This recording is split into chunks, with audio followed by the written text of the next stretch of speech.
We've been perfecting this over the last 15 years of camping, how we manage power and water off grid. So let's get into it. It's not about having as much water as you possibly can and as much lithium battery as you possibly can and solar. It's how you use those things and how you replenish the water, the power, and keep solar and get those batteries charged back up. There's a few unique things we've done that really have worked for us in the past. So let's get right into them. Let's go to the front of the ute and we'll work our way down, starting with power. Righto, so up the front under the bonnet we have DCS dual under bonnet lithium batteries. These act as your start battery, get charged straight off the alternator and have a low voltage disconnect that you can program and set at any voltage you want to disconnect your fridge, for instance, leaving around 20% to start your car. I have tested this quite a few times. Definitely works. Down to about 12.85, 12.9 volts is roughly around 20% left of a lithium battery, and it starts the big VDJ with ease. If that's all you were going to do as a 12 volt setup, I would say that that's enough. We took a little bit further. Let's go back down and have a look. Okay, so in the toolbox behind me, we have a 200 amp DCS lithium battery as well.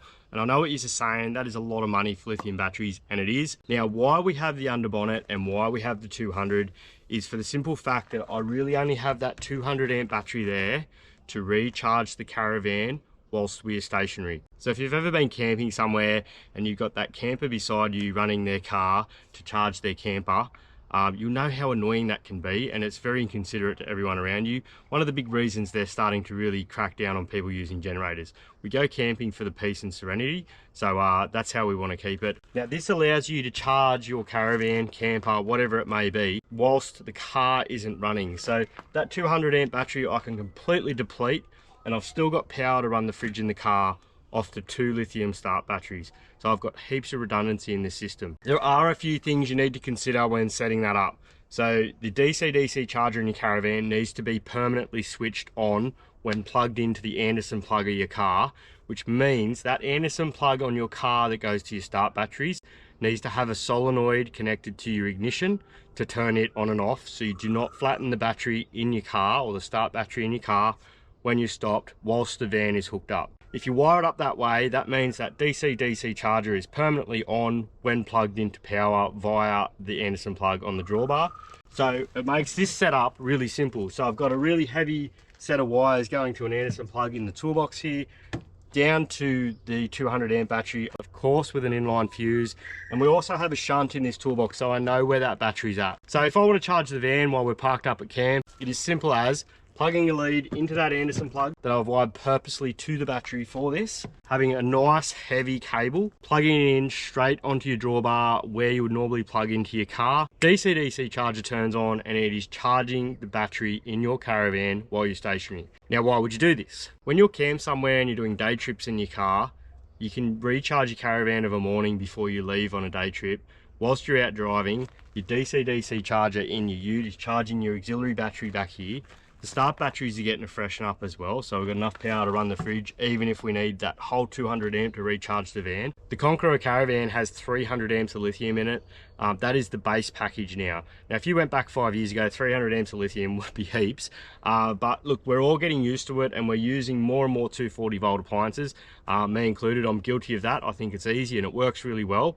Now, without going crazy putting extra batteries in the Conqueror at the moment, utilize that 200 amp to charge the van to help top those batteries up. When we go driving for the day, they get charged back up in the car. Whilst you're at camp, you're not having to run the car to charge the van if you do run out of power. So this for us has been one of the best things I've ever done as far as getting a 12 volt system really spot on and working. It's not that easy to have enough solar, especially in a hybrid caravan. Now that's got 300 watts of solar. Again, 5 or 10 years ago, 300 watts of solar would have been mountains. But as we're using more and more 240 volt appliances, 300 watts of solar is probably not going to keep up if you deplete that 300 amp battery down quite a bit. Again, this is where this comes in. You've got a massive generator in the front of your car, being the motor and the alternator. As long as you can transfer that power back into your van when you get back to camp, for me, that's how it should be done. The next piece of the puzzle with keeping everything charged is solar panels. Now, our previous caravan had 850 watts of solar on the roof. This one has 300 watts of solar on the roof. They're all going to be different. All caravans are different sizes. One thing I still think you need, no matter how much solar you have, is some form of portable solar panel. It doesn't matter if you've got 100 watts of solar on the roof or you've got 1,000 watts of solar on the roof. If you camp in the shade, it will do nothing. Late of an afternoon or early in the morning, both systems being big or small will basically do nothing. Yes, if you've got 1,000 watt, you'll still get a little bit more out of it. But I think it's important still to have some portable solar to go with your permanent. And look, sorry, but this is going to be a shameless plug for our Quick Fit solar bracket, but is it a product we truly believe in? We made it out of necessity, being able to lug, rooftop panels around, and then you go and park in the shade and they're useless. Being able to take those solar panels off the roof of your car or wherever you may have mounted them, roof of your camper trailer, there is a lot of places where they could be mounted, and quite successfully. Being able to take them off, especially the roof of your car, set it up on the caravan when you do go out driving for the day to recharge those batteries, is for me silly not to be able to do that. There's no point lugging around a permanent panel on your car when you could take it off, set it up for your caravan. It could be charging while you're out driving for the day.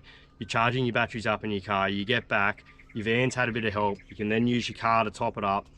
It is just a system that works together so well. It cuts down on weight. It's less probably permanent panels you really need if you've got a semi-permanent, portable, all-in-one. Really, another big piece of the puzzle to keep you off-grid longer is being able to remove the solar panels from your car and use them on your caravan whilst you're out for the day. Another big consideration when going off-grid is how do you carry enough water and how do you replenish it back to your caravan. This is another one of those things that more isn't necessarily the answer. You can carry 600 litres of water, but eventually you will run out. It's about managing the water properly, using it sparingly, and being able to get it back into your caravan is a big one. And it was a big one on our 4-month trip. It's been a big one. Our whole camping life is how do you manage to have enough water and how do you get it back to camp. 20 litres at a time in a jerry can, it can be quite painful, and you're probably fighting a losing battle at that rate. So when we built this ute, the big considerations were fuel range, water range, battery capacity, and the ability to recharge. We did spend a lot of time and money getting those things right, and I think we've nailed it. So tucked up under the tray behind me, we have a 100-litre stainless steel water tank. I designed that and got that custom made. Off the top of my head, I think it cost us around $1,400 to get that made. So it is quite the investment.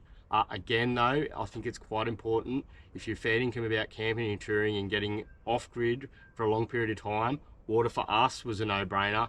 All the other things you spend money on, that is one of the most important. We got the tank made, I got it mounted in there, and to date, it's never cracked, it's never given us any dramas. You gotta remember 100 litres of water is quite heavy. Plus the tank, you're looking at 130 kilos.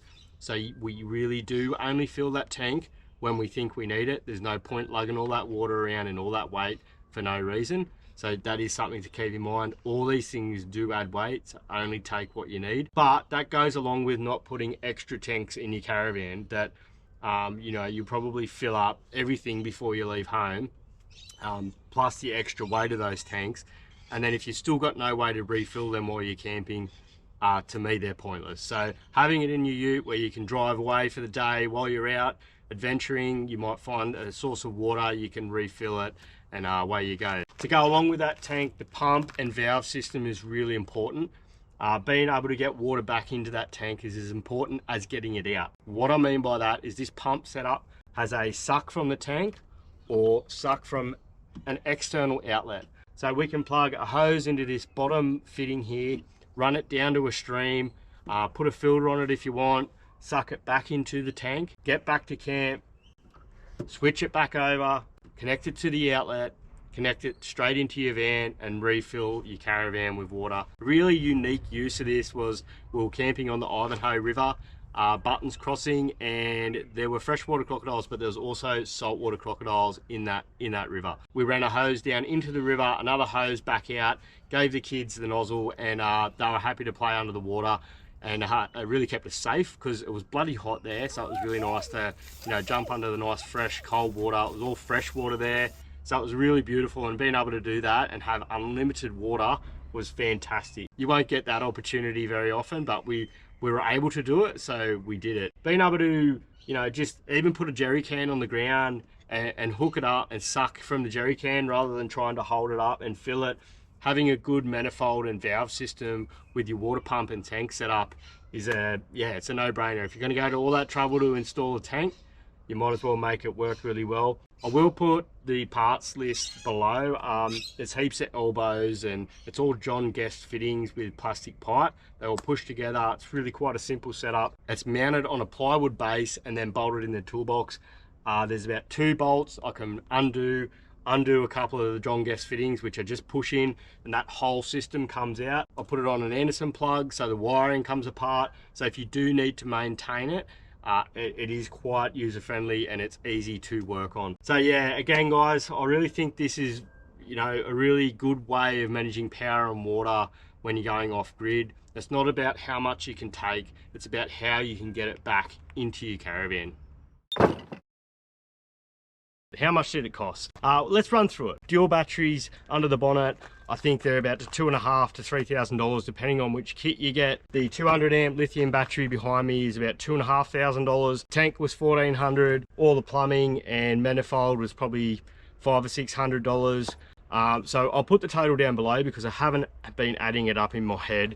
The point being, this is a hobby, a love and a passion of mine and our families, and it kept us off the grid longer. It kept us comfortable. We love being able to use 240 volt appliances when we're away. I can unashamedly say that. We still go and get in the swag and get back to basics, don't get me wrong. I just wanted to answer that question because a lot of the comments are with things, how much did it cost, how much did it cost? And I understand that. It's a time we live in and everything is bloody expensive. I'm with you guys, but for us it was worth it. Well, I hope that has answered some questions or given you guys some ideas of how to set up your rig and get off grid longer. Look, we really love doing this and I love making these videos. Don't forget, you only live once. Get out there and enjoy it. See you next time.